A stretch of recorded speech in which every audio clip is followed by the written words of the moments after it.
Students, आज के इस लेक्चर में मैं आपके साथ सीएसएस के जर्नल साइंस एंड एबिलिटी का जो 2022 का पेपर था उसके अंदर जर्नल एबिलिटी के पोर्शन का क्वेश्चन नंबर 7 और उसके सारे पार्ट्स जो हैं आपको कंप्रीहेंसिवली समझाने वाला हूं इस लेक्चर में। अगर आप आखिर तक मेरे साथ बने रहेंगे तो आप इन चारों क्वेश्चंस को कंप्रीहेंसिवली ना सिर्फ समझ पाएंगे बल्कि इन चारों मेथड्स को भी समझ पाएंगे। तो शुरू करता हूं मैं अपने फर्स्ट क्वेश्चन को। क्वेश्चन नंबर 8 का जो फर्स्ट पार्ट है वो कहता है कि what do you understand by sampling, discuss the non probability sampling. इस क्वेश्चन के इस पार्ट के 2 पार्ट्स हैं। तो सबसे पहले मैं आपको सैम्पलिंग बताता हूं। सैम्पलिंग की डेफिनेशन को समझने से पहले आपको पता होना चाहिए सैंपल की डेफिनेशन, और सैंपल की डेफिनेशन को समझने से पहले आपको पता होना चाहिए पॉपुलेशन की डेफिनेशन। तो पॉपुलेशन की जो डेफिनेशन है वो है टोटलिटी ऑफ इंडिविजुअल्स और objects having some characteristics of interest is called population. किसी भी इंडिविजुअल्स या ऑब्जेक्ट के जो टोटल नंबर हैं उनको हम उन ऑब्जेक्ट्स या उन इंडिविजुअल्स की पॉपुलेशन कहेंगे, लेकिन इसमें शर्त है कि सम कैरेक्टरिस्टिक्स ऑफ इंटरेस्ट हो बंदे के अंदर। उसके बाद है सैंपल। सैंपल जो है ना, basically sample is a part of population. की कोई भी पॉपुलेशन है, ठीक है, उसका पार्ट होता है sample, derived from that population and represent the characteristics of whole population. फर्ज करें हमारे पास 20 चेयर्स हैं, तो सैंपल जो है वो 20 चेयर्स ही में से निकलेगा और ये 20 चेयर्स का पार्ट होगा और रिप्रेजेंट करेगा 20 की 20 चेयर्स की क्वालिटी को। यानी कि a part of population selected from population and represent the characteristics of whole population is called sample. तो इसकी एग्जांपल मैं आपके साथ डिस्कस करता हूं। तो टोटल नंबर ऑफ स्टूडेंट्स किसी भी कॉलेज के अंदर, उसको हम कहेंगे कॉलेज की population. Total number of students in Shujabad is our population. जबकि हमारे पास पूरे कॉलेज के जो स्टूडेंट्स हैं वो हमारे पास पॉपुलेशन है, और सैंपल जो होगा वो उस पॉपुलेशन में से एक्सट्रैक्ट करेंगे। तो हमारे पास जो है total number of students of Shujabad is our population, जबकि first year student is our sample. के पूरे तहसील जो है शुजाबाद, उसके स्टूडेंट्स जो है वो हमारी पॉपुलेशन ऑफ स्टूडेंट है। उसके अंदर से हम सैंपल निकालेंगे तो हम कहेंगे, अगर हम फर्स्ट ईयर स्टूडेंट्स से निकालते हैं तो हम करेंगे first year students is our sample. तो उसके बाद स्टूडेंट्स हमारे पास है सैम्पलिंग की डेफिनेशन। सैम्पलिंग की डेफिनेशन ये है कि the process of selecting a sample is called sampling. कि ऐसा प्रोसेस जिसके लिए हम सैंपल कलेक्ट करते हैं, जिसके जरिए, उसको हम बोलते हैं सैम्पलिंग। तो अब मैं आपको पर्पस ऑफ सैंपलिंग भी मुख्तसरन आपको बता देता हूं कि सैंपलिंग का पर्पस ये है कि to provide sufficient information about the characteristics of whole population. के सफिशिएंट इंफॉर्मेशन आपने गैदर करनी है about the characteristics of whole population without examining each and every unit in such population. एक तो इसका पर्पस ये है। दूसरा ये है कि आपने रिलायबिलिटी ऑफ एस्टीमेट को डिराइव करना है, उसके लिए आप सैंपलिंग जो है यूज करते हैं। हमारा दूसरा पार्ट जो है वो था non probability sampling. Non probability sampling की डेफिनेशन ये है कि ऐसा प्रोसेस जिसके जरिए पर्सनल जजमेंट जो है वो डिटरमाइन करे कि कौन से यूनिट्स जो हैं पॉपुलेशन में वो एज ए सैंपल सेलेक्ट किए जाएं। यानी कि हमारे पास कोई 20 चेयर्स पड़ी हैं, तो इसका कोई दूसरा मेथड कोई नहीं है, सिर्फ पर्सनल जजमेंट है। हमने 20 में से 5 चेयर्स निकालनी है, वो 5 चेयर्स जो होंगे वो सैंपल होंगे, 20 चेयर्स होंगे टोटल है, ये पॉपुलेशन होगी। तो नॉन प्रोबेबिलिटी सैंपलिंग या नॉन रैंडम सैंपलिंग एक ऐसा प्रोसेस है जिसके अंदर पर्सनल जजमेंट जो है ह्यूमन की वो डिटरमाइन करती है कि which unit of population are selected for sampling. तो इस सैंपलिंग को हम कहेंगे नॉन प्रोबेबिलिटी सैंपलिंग। इसके एडवांटेजेस क्या हैं? इसके एडवांटेज क्या है कि ये वहां पे यूज हो सकती है जहां पे सैंपलिंग फ्रेम अवेलेबल ना हो। अगर सैंपलिंग फ्रेम अवेलेबल ना भी हो तो ये यूज हो जाती है। और पॉपुलेशन जो है जो वाइडली स्कैटर्ड हो वहां पे यूज होती है। इसके डिसएडवांटेजेस क्या हैं कि हमारे पास जो सैंपल हैं इनकी रिलायबिलिटी जो है वो हम in term of probability measure नहीं कर सकते, क्योंकि ये नॉन प्रोबेबिलिटी सैंपलिंग है। अगर प्रोबेबिलिटी सैंपलिंग होती तो हम उसके सैंपलिंग के जो रिजल्ट्स हैं उनकी रिलायबिलिटी थ्रू प्रोबेबिलिटी मेजर कर लेते। अब इसकी मैं आपको बेसिक टाइप्स बता देता हूँ। तो types of non probability sampling में 3 किस्म की मैंने टाइप्स यहाँ पे मुख्तसरन आपको बताने वाला हूँ। पहली है कोटा सैंपलिंग। कोटा सैंपलिंग जो है ना, ये एक तरह की जजमेंट सैंपलिंग है जिसके अंदर इंफॉर्मेशन सेलेक्ट होती है फ्रॉम सेगमेंट ऑफ पॉपुलेशन। ऐसी सैंपलिंग जो कि जिसको हम कोटा सैंपलिंग या जजमेंट सैंपलिंग भी कहते हैं, इस सैंपलिंग के अंदर इंफॉर्मेशन जो है वो प्रपोजिवली सिलेक्ट होती है फ्रॉम सेगमेंट ऑफ पॉपुलेशन। कि ऐसी सैंपलिंग जिसमें हमारे जो सैंपल कलेक्ट होते हैं इंफॉर्मेशन कलेक्ट होती है वो सेगमेंट ऑफ पॉपुलेशन से कलेक्ट होती है, इसको हम बोलते हैं कोटा सैंपलिंग। इसकी एग्जांपल क्या है, इसमें कोटा क्या हो सकता है, मैन का हो सकता है, वुमेन का हो सकता है, अर्बन पॉपुलेशन का हो सकता है, रूरल पॉपुलेशन का हो सकता है, अपर क्लास पीपल का हो सकता है, मिडिल क्लास पीपल का हो सकता है, और इनकम एज ग्रुप का हो सकता है, ठीक है। और हर कोटे के अंदर सैंपलिंग यूनिट्स जो हैं वो सेपरेटली ड्रा होंगे, और ड्रा क्या होगा, by the personal judgement of sampler. जो सैंपलर या सैंपलिंग सुपरवाइजर है उसकी पर्सनल जजमेंट के जरिए हर कोटे में से सैंपलिंग यूनिट्स ड्रा होंगे। इसका यूज क्या है, it is used in public opinion and market research survey. ये पब्लिक ओपिनियन और मार्केट रिसर्च सर्वे में इस्तेमाल होता है। तो दूसरी है convenience sampling.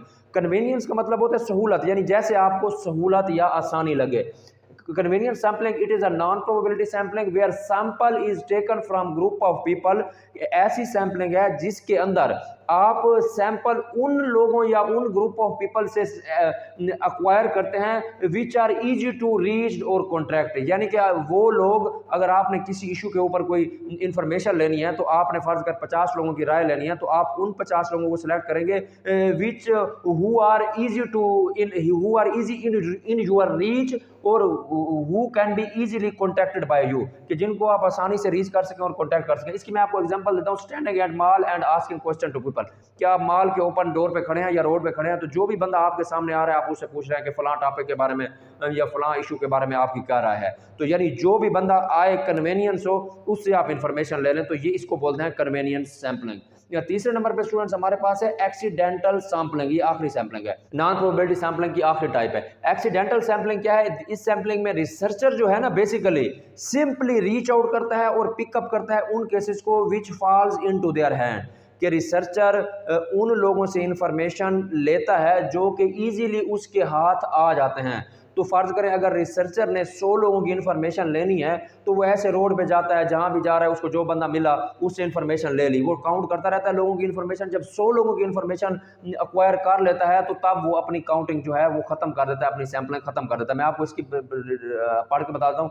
In this sampling researcher simply reach out and pick up the cases that falls into their hands, ठीक है। Count and continue till sample acquire the required size. जब सैंपल रिक्वायर्ड साइज तक पहुंच जाते हैं तो counting जो है वो खत्म कर देता है। मिसाल के तौर पर इसकी एग्जांपल है, we want to get views of 150 people on specific individuals और ऑब्जेक्ट्स। किसी भी स्पेसिफिक इंडिविजुअल या ऑब्जेक्ट के ऊपर अगर हम 150 लोगों की राय लेना चाह रहे हैं तो हम हर बंदे को मिलेंगे, पेडिस्ट्रियन होगा, गाड़ी पे होगा, काम कर रहा होगा, गुजर रहा होगा, ठीक है, जो भी आंसर करने में विलिंग होंगे या इंटरव्यू लेने में विलिंग होंगे। तो जब हमारा 150 नंबर पूरा हो जाएगा तो उसके बाद स्टूडेंट्स हम जो हैं अपनी सैंपलिंग को खत्म कर देंगे। इसके बाद क्वेश्चन नंबर 8 का जो पार्ट 2 है वो ज्योमेट्री रिलेटेड है, इसको मैं आपके साथ डिस्कस करता हूँ। वो कहता है Aslam is willing to use stylish ceramics tiles in the lawn of under construction house. कि उसका कोई अंडर कंस्ट्रक्शन हाउस है, उसकी लॉन के अंदर, कि असलम का कोई हाउस अंडर कंस्ट्रक्शन है, असलम चाहता है कि उसके लॉन के अंदर वो स्टाइलिश सिरेमिक्स की टाइल्स यूज करे। तो टाइल्स का जो शेप है वो एक राइट एंगल ट्राइंगल की तरह है, जिसकी लेंथ, जिसकी 2 लेग्स की लेंथ जो है 12 सेंटीमीटर और 4 सेंटीमीटर है, ठीक है। अब यहां तक मैं आपको समझाता हूं कि असलम जो है वो टाइल यूज करता है स्टाइलिश सिरेमिक्स की लॉन के अंदर फर्श लगाने के लिए। तो उन टाइल्स का जो साइज है वो है ट्राइंगुलर शेप में, राइट ट्राइंगल शेप में। तो इसकी 2 लेग्स की जो लेंथ है वो 4 सेंटीमीटर और 12 सेंटीमीटर है। तो हमने एक ट्राइंगल बना ली, तो ये जो है एक लेंथ को हमने डिक्लेयर कर दिया 12 सेंटीमीटर और दूसरी को कर दिया 4 सेंटीमीटर। एक लेग की लेंथ 4 सेंटीमीटर है, दूसरे की 12 सेंटीमीटर। उसने स्टेटमेंट में कहा है कि टाइल का जो साइज है वो राइट ट्राइंगल टाइप साइज है, ठीक है। तो ये हमने बना ली। तो उसके बाद हमने इसका फाइंड आउट करना है एरिया ऑफ टाइल। चूंकि हमने एक टाइल की कॉस्ट जो है वो 15 रुपए है, तो हमने फाइंड आउट करना है कि अगर हमारा जो लॉन है वो 8 मीटर ज़रब 6 मीटर एरिया का हो तो हमारे पास कितनी पैसों की टाइल्स लगेंगी। इन 8 मीटर मल्टीप्लाई बाय 6 मीटर के लॉन के अंदर सिरेमिक्स की स्टाइलिश टाइल्स को लगाने के हमारे पास टोटल एक्सपेंसेस कितने होंगे। अगर एक टाइल की कॉस्ट 15 रुपए है तो सबसे पहले हम एक टाइल का एरिया मालूम करेंगे, उसके बाद लॉन का एरिया मालूम करेंगे, फिर नंबर ऑफ टाइल्स मालूम करेंगे, फिर हम कॉस्ट मालूम करेंगे। तो सबसे पहले एरिया ऑफ टाइल क्या है, तो क्योंकि ट्राइंगल है तो ट्राइंगल में एरिया फाइंड आउट करने का फार्मूला क्या है, 1/2 लेंथ ज़रब विड्थ। तो 1/2 12 ज़रब 4, तो ये 24 सेंटीमीटर स्क्वायर जो है टाइल का एरिया आ गया। अब एरिया ऑफ लॉन जो है ये लिखा हुआ है 8 मीटर मल्टीप्लाइड बाय 6 मीटर। तो हम चूँकि यहाँ पे सेंटीमीटर में हमारे पास टाइल का एरिया है, तो इसमें या तो हम लान के एरिया को मीटर से सेंटीमीटर में करेंगे या फिर टाइल के एरिया को सेंटीमीटर से मीटर में करेंगे। दोनों का यूनिट जो है वो सेम होना चाहिए। हमने पहले चूँकि टाइल का यूनिट सेंटीमीटर लिखा है, तो एरिया ऑफ लान को भी हम सेंटीमीटर में कन्वर्ट कर देते हैं। 8 मीटर जो है वो 800 सेंटीमीटर के इक्वल होगा, 6 मीटर जो है वो 600 सेंटीमीटर के इक्वल होगा। सो एरिया ऑफ लान जो है, लेंथ ज़रा विड्थ को हम मल्टीप्लाई करेंगे, लेंथ ज़रा विड्थ को हम मल्टीप्लाई करेंगे तो ये हमारे पास आ जाएगा 480,000 सेंटीमीटर स्क्वायर। तो नंबर ऑफ टाइल्स कितनी आएंगी? ठीक है, नंबर ऑफ टाइल्स जो हैं हमारे पास कितनी आएंगी, एरिया ऑफ लान को डिवाइड कर देंगे एरिया ऑफ टाइल पे, कि ये लान का एरिया कितना है और एक टाइल का एरिया कितना है। इनको हम जब डिवाइड करेंगे, लान का एरिया है 4,80,000 सेंटीमीटर स्क्वायर और टाइल का जो एरिया है वो है 24 सेंटीमीटर स्क्वायर। तो हमारे पास नंबर ऑफ टाइल्स आएंगी 20,000। तो 20,000 टाइल्स हमें रिक्वायर्ड होंगी 8 मीटर, और 8 मीटर मल्टीप्लाइड बाय 6 मीटर के लॉन को स्टाइलिश सिरेमिक्स की टाइल्स लगाने के लिए। तो अब हम मालूम करते हैं कि हमें कॉस्ट कितनी पड़ेगी। नंबर ऑफ टाइल्स कितनी है, 20,000, और एक टाइल की कॉस्ट क्या है, वो है 15 रुपये। तो 15 जो है उसको मल्टीप्लाई कर देंगे हम लोग 20,000 के साथ। तो हमारे पास टोटल कॉस्ट ऑफ 20,000 टाइल आएगी टू मेक, उसका फर्श लगाने के लिए 8 मीटर मल्टीप्लाइड बाय 6 मीटर के लॉन को फर्श लगाने के लिए जो हमारे पास टाइल लगाने की कॉस्ट आएगी वो आएगी 3 लाख रुपए। तो ये था स्टूडेंट्स मेरा लेक्चर, जिसमें मैंने आपको क्वेश्चन नंबर 8 का पार्ट ए भी बताया। सी डी पार्ट जो है मैं आपको अगले लेक्चर में बताता हूँ। मिलते हैं अगले लेक्चर में। Thank you.